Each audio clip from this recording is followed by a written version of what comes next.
Hello dear students, मैं चैन sir इस channel पर आपका स्वागत करता हूं। इस वीडियो में मैं आपके लेके आया हूं आपके जो साइंस का जो चैप्टर 7 है conservation of plants and animals. तो इसका जो कंप्लीट जो एक्सरसाइज के जो सोल्यूशन है विद एक्सप्लेनेशन आपको इस वीडियो में देखने को मिलेगा। तो मेरे साथ इस पूरे वीडियो में बने रहिए। अगर ये वीडियोस आपके हेल्पफुल होगा तो वीडियो को लाइक जरूर कीजिएगा और चैनल पर नए हैं तो सब्सक्राइब करना ना भूलिएगा। चलिए फर्स्ट जो क्वेश्चन आपके चेक पॉइंट्स वाले हैं, चेक पॉइंट्स नंबर फर्स्ट में आपका क्वेश्चन नंबर फर्स्ट आता है एक्सप्लेन द टर्म्स। तो A है आपका fauna.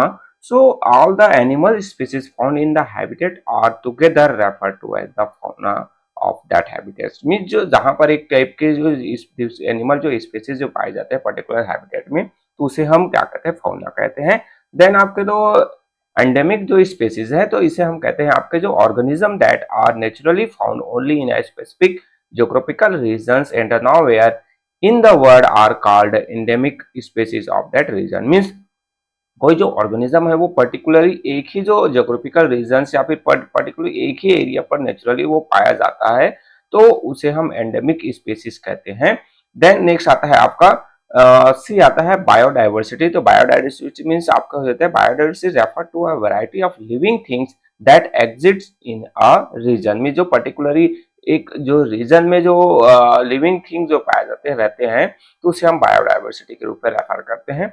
देन नेक्स्ट आता है आपका सेकंड नंबर का how do forest help maintain clean air.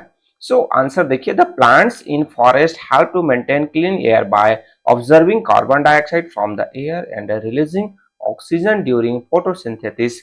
They act as a carbon sinks and can remove pollutants from the air. Mean जो हमारा जो प्लांट्स है जो फॉरेस्ट है वो क्या करता है, क्लीन एयर को बना के रखता है, हेल्प करता है। कैसे? तो वो कार्बन डाइऑक्साइड को ऑब्जर्व करता है और ऑक्सीजन रिलीज करता है जो फोटोसिंथेसिस का जो प्रोसेस है उसमें। सो वो जो है कार्बन डाइऑक्साइड को कम करने का और जो हमारे जो एयर्स में क्या है पॉल्यूटेंट है, जो प्रदूषण जो आपके जो गैसियस है उसको वो रिमूव करता है। नेक्स्ट आपका थर्ड नंबर आता है what do you think the early settlers on the island of Mauritius could have done to prevent the existence of the dodo. So इससे रिलेटेड आंसर हो जाएगा आपका early settler on the island of Mauritius could have stop the hunting of dodos. Means वो जो early जो settlers थे वहां के आइलैंड्स के, तो उनको हंटिंग है डोडोज का उसको बंद कर देना था। They could have also prevent the introductions of new species into the habitat and the protect the dodos from other animals to prevent their existence. Means यहाँ पर क्या होगा कि जो डोडो को खत्म होने से बचाने के लिए क्या करना था, तो उनको पहले तो शिकार है, हंटिंग है वो बंद कर देना था। साथ ही साथ उनको नए जो स्पीसीज है वहां पर उस एरिया पर लाने थे ताकि जो डोडो को प्रोटेक्ट किया जा सके वो, ताकि वो समाप्त ना हो। नेक्स्ट आता है आपका चेक पॉइंट 2 में फर्स्ट आता है फिलिंग द ब्लैंक्स वाले क्वेश्चंस, जिसको करेक्ट जो वर्ड्स है उसे हमें फिलअप करने हैं। तो according to the red list the Ganges shark is dash critical endangered है या फिर एक्सिंट इन द वाइल्ड्स है। तो ये आपका हो जाएगा अकॉर्डिंग टू रेड लिस्ट में आप देखेंगे तो क्रिटिकली इंडेंजर्ड है। देन नेक्स्ट आता है आपका CITES इज जिसे हम साइट्स कहते हैं, तो इंटरनेशनल एग्रीमेंट रिगार्डिंग डैश। तो वो किसके लिए एग्रीमेंट है, हैबिटेट प्रोटेक्शन है, वाइल्ड लाइफ ट्रेड है। तो ये आपको क्या हो जाएगा, इसमें वाइल्ड लाइफ ट्रेड है, उससे रिलेटेड जो इंटरनेशनल एग्रीमेंट्स किया गया है। देन सी नंबर आता है आपका all human activities are ban in dash. तो नेशनल पार्क या फिर वाइल्ड लाइफ सेंचुरीज, तो ऑल जो ह्यूमन एक्टिविटीज वो बैन होते हैं आपके नेशनल पार्क में। देन डी आता है no human activities allowed in the dash core zone या फिर बफर जोन। तो बायोस्फीयर का जो कोर जोन या फिर बफर जोन है, कहां पर जो नो ह्यूमन एक्टिविटीज अलाउ होता है, तो वो होता है आपका कोर जोन में। तो यहाँ पर आपका फिलअप में हो जाएगा कोर। देन नेक्स्ट आता है E number in zoological park animals lives in dash environment। So zoological park में नेचुरल या फिर आर्टिफिशियल, तो वो होता है आपका आर्टिफिशियल इन्वायरमेंट होता है। तो इस तरीके से आपके फिलअप के आंसर देन चेक पॉइंट 2 में सेकंड नंबर का आता है where do you think it is the best to conserve endangered species in national park and wildlife sanctuaries or in zoos, give reason for your answer। Means अगर हम किसी जो endangered जो species है उसको प्रोटेक्ट करना चाहे तो नेचुरल पार्क अच्छा रहेगा कि वाइल्ड लाइफ सेंचुरीज या फिर जू। तो आंसर हमें बताने हैं। तो आंसर देखिए, in national park animal are left to live a protected life in their natural environment. All human activities are banned, ensuring safety for all species. Zoos are artificial environment. The animals are brought out of their natural environment to live in zoos. Animal have to adapt to the new environment. Means national park है या फिर wild life sanctuaries है, तो वहां पर वो animals हैं वो क्या होते हैं, नेचुरल इन्वायरमेंट में प्रोटेक्ट रहते हैं, और वहां पर और ह्यूमन एक्टिविटीज है वो बैन होता है, ताकि जो स्पीसीज है उनके जो है सेफ्टी प्रोवाइड किया जा सके। बट जूस क्या होता है, जूस एक आर्टिफिशियल इन्वायरमेंट होता है जहां पर एनिमल्स को लाया जाता है उनके नेचुरल इन्वायरमेंट से, और उनको एनिमल्स को वहां पर रहने के लिए न्यू एनवायरमेंट में अडॉप्ट करना पड़ता है। तो हम कह सकते हैं कि जो बेटर जो आपका जो प्रोटेक्शन है, बेटर जो एनवायरनमेंट है, वो नेशनल पार्क और वाइल्ड लाइफ सेंचुरीज में ही मिल सकता है। नेक्स्ट आता है आपका conservation of plants and animal से रिलेटेड आपके जो एक्सरसाइज सोल्यूशन है, उसमें फर्स्ट आता है आपका choose the correct option. First है the animal found in a region are together called dash of the regions. तो एनिमल जो पाए जाते हैं पर्टिकुलर रीजन में, तो उसे हम किस नाम से जानते हैं, तो उसे हम फौना के नाम से जानते हैं। तो बी ऑप्शन आपका करेक्ट हो जाएगा। देन सेकंड आता है आपका X and Y are animals that belong to the same species, we can concluded that X and Y dash. तो इनमें से आप जो एक्स और वाई एनिमल्स है वो सेम स्पीसीज है, तो उसे हम कंक्लूड क्या कर सकते हैं, तो उसे हम कह सकते हैं कि बी दोनों क्या है, कैन इंटरब्रीडेड। देन नेक्स्ट आता है आपका थर्ड नंबर का, which of the following animals in endemic to the Gir national park. इनमें से कौन सा जो है गिर नेशनल पार्क में एंडेमिक है, तो वो है आपके एशियाटिक लायंस। सी ऑप्शन आपका करेक्ट हो जाएगा। देन नेक्स्ट आता है आपका फोर्थ नंबर का, an area face several deforestation due to the rapid urbanization, which of the following is most likely not an affected of this. Deforestation हो रहा है, तो इनमें से कौन सा सबसे ज्यादा इफेक्ट नहीं होगा, तो ये आपका क्या हो जाएगा, B option increase in biodiversity. आपके जो डिफोरेस्टेशन हो रहा है तो हमारा बायोडाइवर्सिटी जो है इंक्रीज नहीं होगा, वो क्या होगा, डिक्रीज होगा। देन नेक्स्ट आता है फिफ्थ नंबर का, the dodo is an example of an dash species. तो डोडो क्या है, तो वो जो है आपकी क्या है, एक्सटिंक्ट स्पीसीज हो जाएगा। डी ऑप्शन आपका क्या है, करेक्ट हो जाएगा। देन आपके सिक्स आता है, where would you find an area mark as a buffer zone. Buffer zone हमें कहां पर मिलता है, zoological park, biosphere reserve, national park या फिर बॉटनिकल गार्डन। तो ऑप्शंस आपका क्या हो जाएगा, बी है वो करेक्ट हो जाएगा। बायोस्फीयर रिजर्व में बफर जोन पाया जाता है। देन नेक्स्ट आपका वेरी शॉर्ट आंसर क्वेश्चन, इसमें आपका फर्स्ट आता है कि answer in word or two, एक वर्ड या फिर दो वर्ड्स में उसके आंसर देने हैं आपको। A group of similar organism that can interbreed among themselves, तो ये आपका कहलाएंगे species. Then second B number आता है आपका, the animals that are found in a particular regions. तो पर्टिकुलर रीजन्स में जो एनिमल्स पाए जाते हैं तो उसे हम क्या कहते हैं, फौना के रूप में जानते हैं। देन सी आता है, species of plants animal that belong exclusively to an particular area, तो ये आपका कहलाता है एंडेमिक। देन नेक्स्ट आएगा आपका वेरी शॉर्ट आंसर में ही डी नंबर का है, an example of a sanctuary in India. Sanctuary के एग्जांपल तो यहाँ पर काराकोरम वाइल्ड लाइफ सेंचुरीज हम नोट डाउन कर सकते हैं, और बहुत सारे जो है आप कोई भी जो है नाम नोट डाउन कर सकते हैं। देन ये आता है the zone of a biosphere reserve where no human activities is allowed, तो वो होता है आपका कोर जोन। देन नेक्स्ट आता है आपका C number short answer questions, इसमें आपका pick the odd one out in each, give reason for your answer. Means वो इसमें से अलग जो है, जैसे एरिया है आपका पैसेंजर पिगन्स, बंगाल टाइगर, घड़ियाल और नीलगिरी थार, तो ये आपका इसमें ओड वन हो जाएगा, आपके पैसेंजर पिगन्स है। सो ऑल अदर है वो क्या है, थ्रेटेंड और इंडेंजर्ड स्पीसीज है, वाइल पैसेंजर पिगन्स इज एक्सिंक्ट। मीन्स जो पैसेंजर पिगन्स है वो क्या हो गए, एग्जिट हो गए हैं, और बट अदर जो चाहे वो बंगाल टाइगर्स हो, घड़ियाल हो या फिर नीलगिरी थारसा, ये थ्रेटन्ड या फिर एंडेंजर्ड स्पीसीज में उसको हम काउंट करते हैं। देन नेक्स्ट आता है आपका बी काजीरंगा, नीलगिरी, ग्रेट निकोबार, सुंदरबन। इसमें से आपको ओड वन जो है हमें फाइंड आउट करने हैं, तो वो है आपका काजीरंगा, जिसमें से it is a national park where as the rest are biosphere reserve. Means Kaziranga है वो नेशनल पार्क है, और नीलगिरी, ग्रेट निकोबार और सुंदरबन ये सभी क्या है, बायोस्फीयर रिजर्व है। नेक्स्ट आता है आपका सेकंड नंबर का define the following terms. Poaching, poaching means क्या होता है? सो द शूटिंग, ट्रैपिंग और टेकिंग ऑफ एनिमल्स, जिसमें हम इंक्लूड करते हैं बर्ड्स एंड फिश को, from a regions where it is forbidden is called poaching. Means जहां पर इन एनिमल्स का जो नेचुरल इन्वायरमेंट है और वहां पर जाना मना है, फॉरबिडन है, तो वहां से भी शिकार करना, पकड़ना, लेके जाना एनिमल्स को, तो ये आपका कहलाता है पॉचिंग। देन extinct मीन्स होता है आपका extinct species are those which are no longer in exists। Means extinct species ऐसे हैं जो अब हमारे जो एनवायरमेंट में, हमारे जो प्लांट्स या आपके जो वाइल्ड लाइफ में नहीं पाए जाते, ये वाइल्ड लाइफ खत्म हो गए, तो उसे हम एक्सटिंक्ट के रूप में कैटेगराइज करते हैं, जानते हैं। देन नेक्स्ट आता है सी नंबर का ट्रांजिशन जोन। ट्रांजिशन जोन में आपका आता है transition zone is the area in a biosphere reserve which surrounded the buffer zone, a varied range of human activities are allowed। Means transition zones जो buffer zone से लगा होता है, और यहाँ पर क्या होता है, डिफरेंट टाइप के जो ह्यूमन एक्टिविटीज है वो अलाउड किया जाता है, तो ये आपके क्या कहलाते हैं? ट्रांजिशन जोन कहलाते हैं। देन नेक्स्ट आता है आपका third number, what is a desertification, how does it happen. Desertification क्या होता है और ये कैसे होता है? So answer, desertification is the process by which fertile land become a desert. Mean जो डेजर्टिफिकेशन होता है, तो फर्टाइल जो लैंड, उपजाऊ जो जमीन होता है, वो डिजर्ट में कन्वर्ट होने लगता है।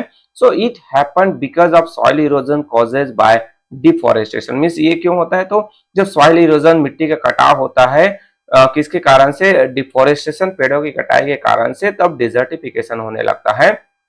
Soil erosion remove the fertile layer of the soil and leave the less fertile lower layer. The lower layer of the soil have less humus and cannot support plant growth. This led to the conservation of fertile region into a desert। Means जब soil का erosion होता है, तो जो ऊपरी जो fertile, जो उपजाऊ जो लेयर है सॉइल का, वो क्या हो जाता है?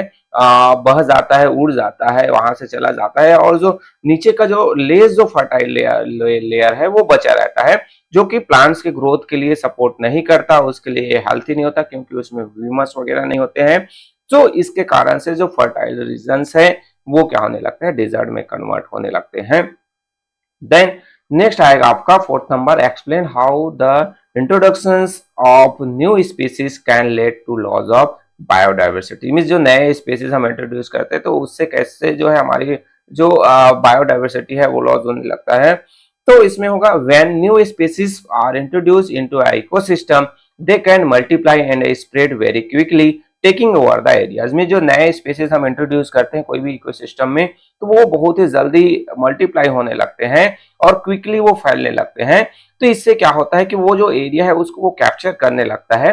So the new species compete with the native species of the ecosystem for space, food, water, sunlight and other things. They can disturb food chain and affect all the organism that live there। Means जो नए species आए, तो वो वहां पर पहले से जो नेटिव स्पीसीज, वहां पर पहले से जो स्पीसीज जो रहते हैं, जो जीव रहते हैं, उनके साथ उनका कंपटीशन हो लगता है, चाहे वो फूड्स के लिए हो, चाहे वो जगह के लिए हो, चाहे वो वाटर हो, सनलाइट या फिर अदर जो थिंग्स है, तो इन सभी के कारण से कंपटीशन होने लगता है। और जो वहां के जो नेटिव स्पीसीज हैं उनका जो डिस्टर्ब हो जाता है फूड चेन है, तो इससे जो वहां पर जो रहने वाले जो पहले से जो जीव थे, उनका जो ऑर्गेनिज्म है उनका इफेक्ट पड़ने लगता है, वो धीरे धीरे खत्म होने लगते हैं, और जो नए जो स्पीसीज जो हमने इंट्रोड्यूस किया वो बढ़ने लगते हैं। तो इससे कहीं ना कहीं बायोडाइवर्सिटी है उसको इफेक्ट पड़ता है। नेक्स्ट आता है आपका fifth number, how are forest important for life on earth. जो हमारे अर्थ में लाइफ के लिए फॉरेस्ट कितना इंपॉर्टेंट क्यों है वो हमें बताने हैं। आंसर आए, forest are of great importance to all living things. Not only do we get many products from them, but we also depend on them from oxygen and rains। में जो फॉरेस्ट है वो हमारे लिए, जितने भी लिविंग थिंग्स है उनके लिए इंपॉर्टेंट है। हमें सिर्फ वहां से डिफरेंट प्रोडक्ट्स नहीं मिलते, हमें जो हम रहते हैं, तो हमारे जो लाइफ के लिए मोस्ट इंपॉर्टेंट जो आपके जो ऑक्सीजन, साथ ही साथ जो रैन है, वो हमें फॉरेस्ट के थ्रू होता है। पॉइंट्स में हम देखें तो यहाँ पर फॉरेस्ट हमें जो प्रोवाइड्स करता है habitats for many plants and animal species, many people to live in or near forest। Means जो हैबिटेट्स, बहुत सारे लोगों को रहने के लिए जगह, चाहे वो प्लांट्स हो, एनिमल्स हो या फिर जो ह्यूमन बींग्स हैं, उन सबको प्रोवाइड करता है। Then forest are the carbon sinks, they remove pollutant from air and clean it by observing carbon dioxide and releasing oxygen. में जो फॉरेस्ट है वो कार्बन को अवशोषित करता है, सिंक करता है, और पॉल्यूटेंट्स है उनको वो रिमूव करता है और हमें क्लीन जो ऑक्सीजन है वो प्रोवाइड करता है। देन थर्ड आता है the roots of trees hold on to the soil and prevent soil erosion. में जो सॉइल के जो रूट्स हैं आपके प्लांट्स के, वो सॉइल को पकड़ के रखता है, होल्ड करके रखता है, जिससे सॉइल इरोजन नहीं होता है, जिससे डिजर्टिफिकेशन है वो कंट्रोल होता है। साथ ही साथ सॉइल को ह्यूमस प्रोवाइड करने का काम भी प्लांट्स के जो डिफरेंट जो मटेरियल, चाहे वो उसके जो स्टेम्स हैं, चाहे वो उसके जो आपके जो लीव्स हैं, वो प्रोवाइड करते हैं। तो इस तरीके से ये फिफ्थ के आंसर हुए। नेक्स्ट आता है आपका 6 number, why do humans trade in wild life, explain with examples why such trade is dangerous to animals. में जो ह्यूमंस है वो वाइल्ड लाइफ का जो ट्रेडिंग है वो क्यों करता है, और वो जो एनिमल्स के लिए डेंजरस क्यों है, तो इससे रिलेटेड आंसर आपका हो जाएगा many animals and plants are killed for their parts which are then sold for high price। में जो उनके जो पार्ट्स, डिफरेंट जो पार्ट्स के लिए उनका शिकार कर दिया जाता है, फिर उसको हाई प्राइस में बेचते हैं। This animals and plants are pushed to the brink of extinction. Means वो जो जिनका शिकार किया जाता है, जिनका पॉचिंग किया जाता है, तो वो बाद में धीरे धीरे समाप्त हो जाते हैं। Ivory obtained from elephants, the sings of tigers, दो टाइगर की स्किन्स हैं, एलिफेंट्स की जो एवरी आइटम उससे उसके जो दांतों से बनते हैं। The horn of the rhinoceros, जो एक वन हॉर्न राइनोसोर्स वाला है, उसका जो हॉर्न है उसका यूज किया जाता है। The wool of the Tibetan antelopes and wood from the sandalwood trees are some materials that are treated illegally. Means जो तिब्बतन एंटीलोप है उनके वुल्स के लिए, सैंडलवुड जो ट्रीज है तो उसके लिए, उसके मटेरियल्स के वुड के लिए उनका जो है इलीगली जो है ट्रेडिंग किया जाता है।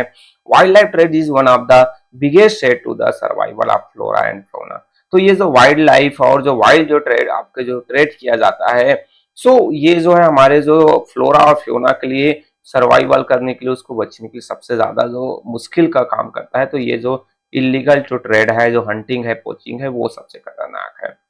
नेक्स्ट आपका आएगा लॉन्ग आंसर क्वेश्चन। इसमें फर्स्ट आता है आपका, explain how the following can lead to loss of biodiversity. इनमें से क्या चीज है जो बायोडाइवर्सिटी को लॉस करता है।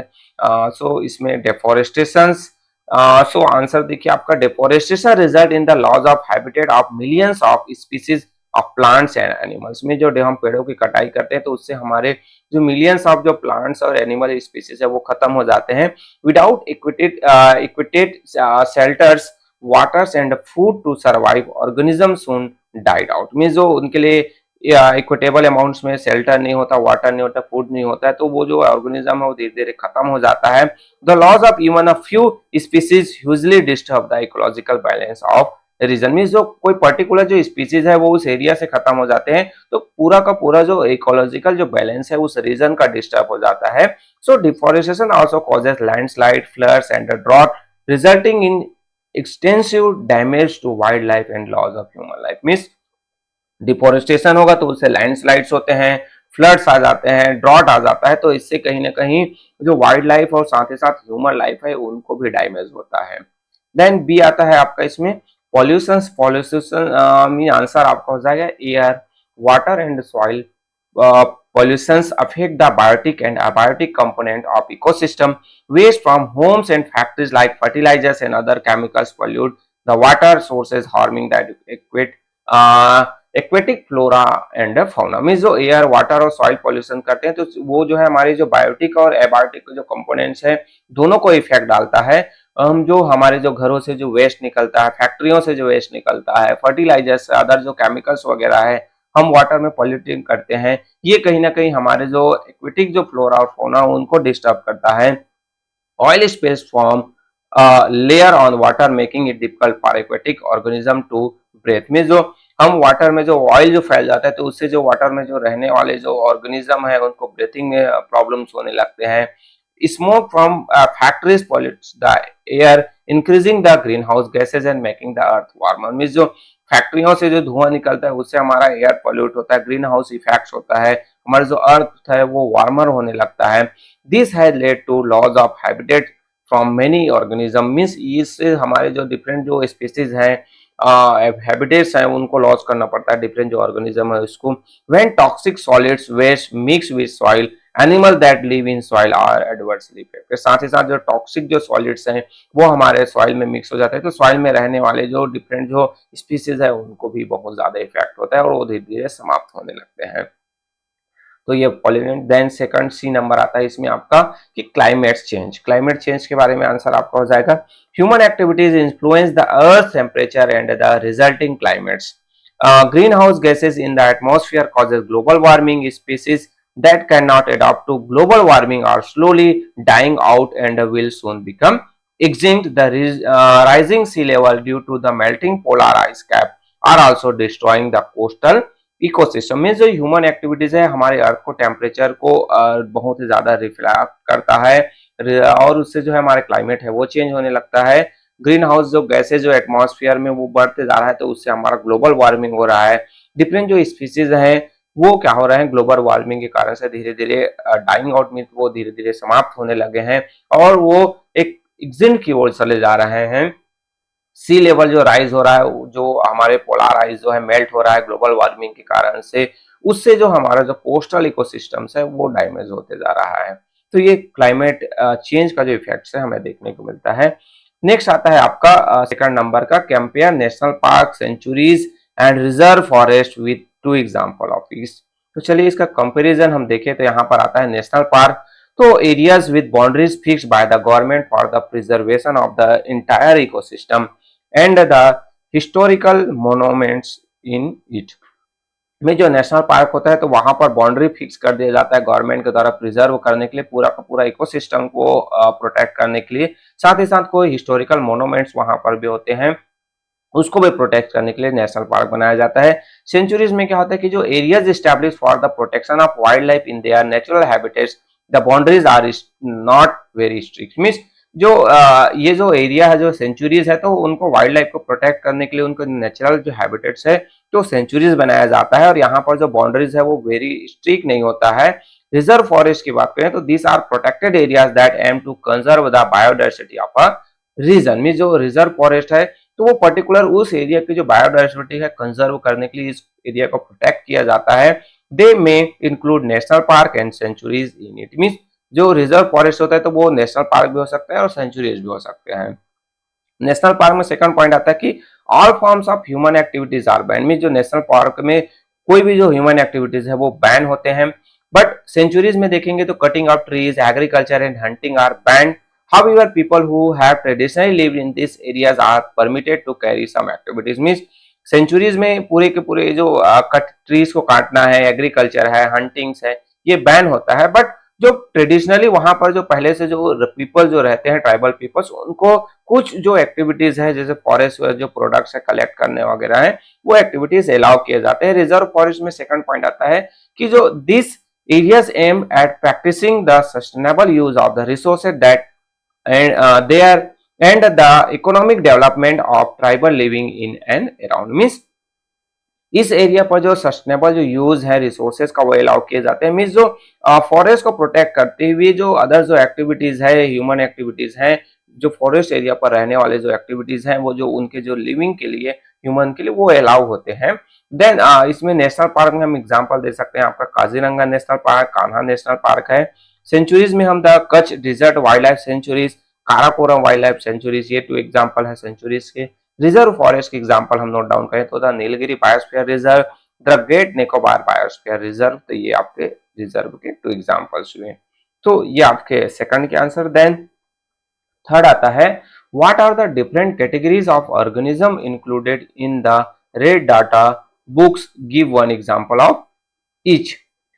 सो इसका आंसर आप देखिए, the red data books include information of different species which are grouped on the basis of their status into three categories, extinct, threatened and low concern। में जो रेड डाटा बुक्स है तो उनमें जो इंफॉर्मेशन डिफरेंट जो species है उनके according जो उनके जो स्टेटस है उनके अकॉर्डिंग किया गया है, जिसमें एक्सटिंक्ट, थ्रेटेंड और लो कंसर्न आता है। इसको भी फर्दर डिवाइड किया गया है जिसमें आता है the extinct categories involve two types of species, जिसमें आपका extinct in the wild life, जिसमें वाइल्ड एरिया से मतलब पर्टिकुलर एरिया से जो एक्सटिंक्ट हो गया है, no member of this species in found in the wild they are found only in zoos और बॉटनिकल गार्डन। मीन्स ऐसे जीव जो वाइल्ड मीन्स जो पेड़ पर आपके जो फॉरेस्ट एरिया वहां पर पाए नहीं जाते, बट जूस और बॉटनिकल गार्डन्स में पाए जाते हैं, तो एक्सिस्ट इन वाइल्ड कैटेगरी में हम उसको नोटिफाइड करते हैं।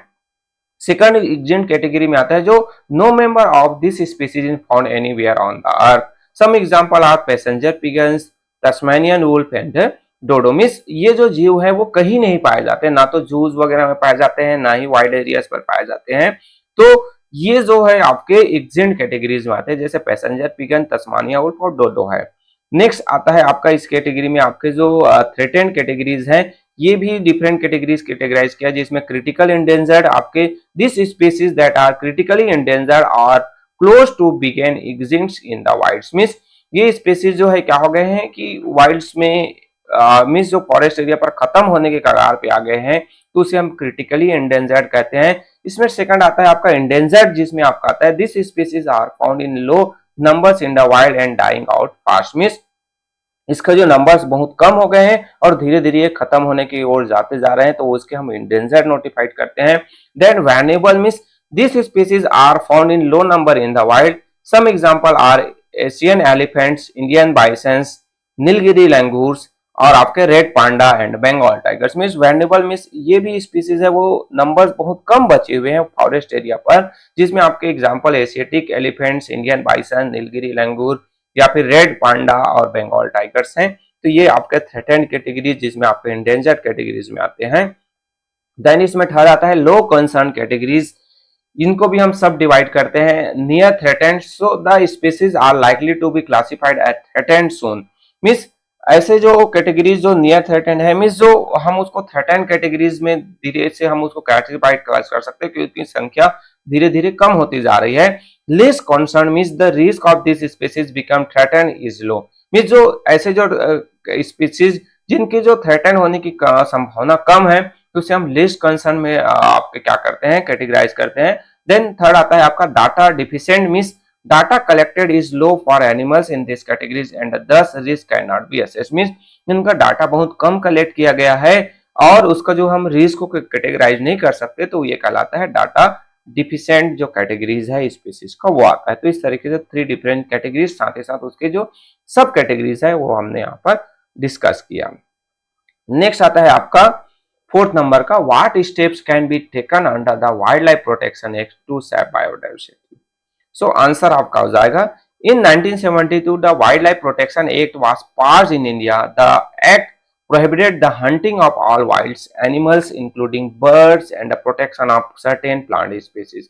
मीन 1972 में वाइल्ड लाइफ प्रोटेक्शन एक्ट आया, जिसमें वाइल्ड लाइफ साथ ही साथ डिफरेंट जो प्लांट बर्ड स्पीसीज है उन सबको प्रोटेक्ट किया गया। Many protected area such as nationals and zoological park, wild life sanctuaries, biological reserves and the botanical gardens have been created under the act to save biodiversity. Means different जो protected areas बनाए गए ताकि ये जो different जो हमारे plant species है, wild life है, उनको प्रोटेक्ट किया जा सके। सबसे आता है फर्स्ट नेशनल पार्क की हम बात करें तो forestry, grazing, cultivation and other form of human activities यहाँ पर स्ट्रिक्टली बैन होता है। They are by only allowing the animals to roam freely and safely. Means national park में डिफरेंट एक्टिविटीज बैन होते हैं, जिसके कारण से वहां पर एनिमल्स हैं वो फ्रीली और सेफली जो इधर उधर घूम सकते हैं। वाइल्ड लाइफ सेंचुरीज है वो एरिया एस्टैब्लिश किया गया है प्रोटेक्शंस करने के लिए किसको, तो वाइल्ड लाइफ को, उनके जो नेचुरल हैबिटेट्स है वहां पर। यहाँ पर भी cutting of trees, agriculture and huntings है वो बैन होते हैं सेंचुरीज में। बायोस्फीयर रिजर्व वो होता है प्रोटेक्टेड एरियाज होते हैं जहां पर हम क्या करते हैं, कंजर्व करते हैं बायोडाइवर्सिटी को पर्टिकुलर रीजन्स में। देन नेक्स्ट इसी में आता है आपका geological parks provide animals a safe place, help to study them and educate the public about wildlife. में जो जियोलॉजिकल पार्क जो क्रिएट किए जाते हैं तो एनिमल्स वहां पर सेफ होते हैं, जहां पर हम स्टडी कर सकते हैं उन एनिमल्स के बारे में, साथ ही साथ पब्लिक को वाइल्ड लाइफ के बारे में एजुकेट भी किया जा सकता है।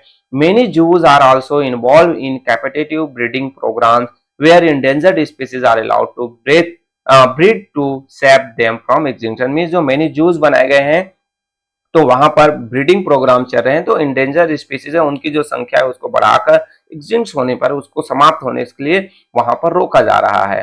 देन बॉटनिकल गार्डन्स भी क्रिएट किए गए जहां पर डिफरेंट जो हैबिटेट्स हैं, different kinds of rares and threaten जो प्लांट्स हैं उनको वहां पर ग्रो किया जाता है। तो बॉटनिकल गार्डन्स में हम प्लांट्स को प्रोटेक्ट कर सकते हैं। Then banning of wild life trade is another major that seek to save biodiversity. साथ ही साथ जो वाइल्ड लाइफ ट्रेड है उसको बैन किया जा रहा है, तो उससे हम बायोडाइवर्सिटी को भी सेव कर सकते हैं। तो ये आपके इसके आंसर हुए। देन नेक्स्ट आता है आपका इमेज बेस्ड क्वेश्चन। यहाँ पर एक इमेज आपको दिखाई दे रहा है जिसमें Rahul was visiting a forest and observe a scene given in the adjacent image. यहाँ पर आपको जो एक इमेज दिखाई दे रहा है जिसमें what types of protected areas can this not be, give reason for your answer. Means किस टाइप के प्रोटेक्टेड एरियाज नहीं हो सकते हैं वो आपको बताने हैं और नेम भी कुछ प्लेसेस को नोट डाउन करने हैं आपके स्टेट्स के। तो आंसर में आप देखिए this can not be a national park as all types of human activities are ban in national park. Means यहाँ पर आप देख रहे हैं कुछ जो लेडीज हैं वो लकड़ियां लेके आ रही हैं, इससे हम कह सकते हैं कि ये जनरली आपका नेशनल पार्क नहीं हो सकते हैं, क्योंकि नेशनल पार्क में डिफरेंट टाइप के जो जितने भी ह्यूमन एक्टिविटीज हैं वो बैन होते हैं। So image shows people collecting wood from the forest. मतलब यहाँ पर आप देख सकते हैं कि इमेज है वो शो हो रहा है कि जो महिलाएं हैं, पीपल्स हैं, वो वुड जो है कलेक्ट कर रहे हैं। सो हम आंसर दे सकते हैं आपके जो स्टेट होगा, in my state Karnataka there is a Bandipur national park. तो अगर आप कर्नाटका से बिलोंग करते हैं तो आप वहां पर नोट डाउन कर सकते हैं। अगर आप मध्य प्रदेश से बिलोंग कर सकते हैं तो वहां से आप नोट डाउन कर सकते हैं। आप आसाम से बिलोंग कर सकते हैं तो वहां पर आप नोट डाउन कर सकते हैं। आप छत्तीसगढ़ से बिलोंग कर सकते हैं तो वहां से आप नोट डाउन कर सकते हैं। मीन्स डिफरेंट स्टेट से बिलोंग करते हैं तो डिफरेंट पॉइंट्स आप नोट डाउन कर सकते हैं इसमें आपके जो आपका किसमें, तो नेशनल पार्क में।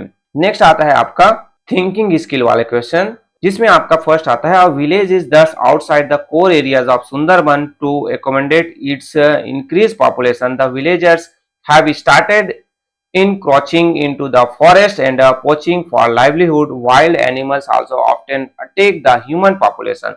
Suggest some ways that reduce human wildlife conflict in such a village. तो इससे रिलेटेड आंसर आपका हो जाएगा this village is in the transition zone where human activities like agriculture is allowed. Means ये जो आपका जो विलेज है वो बिलोंग करता है आपका सुंदरबन एरिया है, तो वहां पर वो ट्रांजिशन जोन है जहां पर एग्रीकल्चर एक्टिविटीज अलाउ किया जाता है। Villagers must practice sustainable livings and use only as much as required. Means villagers है वहां पर सस्टेनेबल लिविंग जो है प्रैक्टिस करते हैं और जो चीजें उनके लिए रिक्वायर है उन्हीं चीजों को वो यूज करते हैं। Villagers could refrain from killing the deer in the tiger reserve. This would have restored the deer population in the core areas of the tiger reserve and stop the tiger from killing the cattle and human. Means क्या करते हैं कि जो villagers हैं वो protect कर रहे हैं डियर्स को, ताकि टाइगर रिजर्व में जो पर्टिकुलर जो डियर की जो पॉपुलेशन है वो बना रहे कोर एरियाज पर, जिससे जो टाइगर्स हैं वो उन जो ह्यूमंस के जो एरियाज हैं वहां पर आकर जो कैटल है उन पर अटैक ना करे, कैटल को किलिंग ना करें। तो इससे क्या हो रहा है कि भाई वो जो है ह्यूमंस है वो डियर को प्रोटेक्ट कर रहे हैं। तो इसके साथ ही साथ वो कहीं ना कहीं अपने जो अपने आप को, अपने जो कैटल्स हैं उनको भी प्रोटेक्ट कर रहे हैं। और जो ये जो ट्रांजिशन जोन है वहां पर ह्यूमन और जो अदर जो हमारे जो नेशनल पार्क या फिर आपके जो अदर जो आपके जो एनिमल्स हैं या फिर आपके जो वाइल्ड लाइफ है वहां पर वो प्रोटेक्टेड रूप में रह पा रहे हैं। देन सेकंड आता है आपका what would happen if all the grass hoppers suddenly disappear someday, how would it impact on ecosystem. इस ग्रास हॉपर है वो एक दिन अचानक खत्म हो जाएंगे तो इसका जो इम्पैक्ट है वो हमारे इकोसिस्टम पर क्या देखने को मिलेगा। तो आंसर आपका हो जाएगा each animals is important to an ecosystem and the extinction of any one animals affect many other species in the habitats. मतलब जो इकोसिस्टम में एक एक जो एनिमल्स है वो इंपॉर्टेंट होते हैं, अगर एक एनिमल्स अगर खत्म हो जाए तो उनका जो इम्पैक्ट है वो अदर एनिमल्स पर देखने को मिलता है। यहाँ पर if all the grasshopper suddenly disappear one day, the animals in next trophic level will not have the food to feed up on and the producer grass will grow exponentially. Miss यहाँ पर आप देखेंगे तो क्या होगा, gross hopper जो है suddenly खत्म हो जाएंगे तो क्या होगा कि जो नेक्स्ट लेवल के जो एनिमल्स है वो उनको फूड नहीं मिल पाएगा, इसके कारण से वो भी खत्म हो जाएंगे। साथ ही साथ जो ग्रॉस है वो बहुत ज्यादा बढ़ जाएंगे। तो this will create an imbalance in the ecosystem. इससे क्या होगा कि हमारे इकोसिस्टम में इम्बैलेंस जो क्रिएट होगा और इससे कहीं ना कहीं पूरा का पूरा जो इकोसिस्टम है वो इफेक्ट होगा। तो इस तरीके से इस चैप्टर से रिलेटेड आपके जितने भी क्वेश्चन थे उसके सॉल्यूशंस मेरे द्वारा प्रोवाइड कर दिए गए। होपफुली ये वीडियोस आपके लिए हेल्पफुल होगा। अगर वीडियो हेल्पफुल है तो वीडियो को लाइक जरूर कीजिए। कुछ डाउट्स है, कुछ प्रॉब्लम है तो आप कमेंट्स कर सकते हैं। और अगर चैनल आपके लिए हेल्पफुल हो रहा है तो चैनल को लाइक जरूर कीजिए, चैनल को सब्सक्राइब कीजिए। So okay, thank you.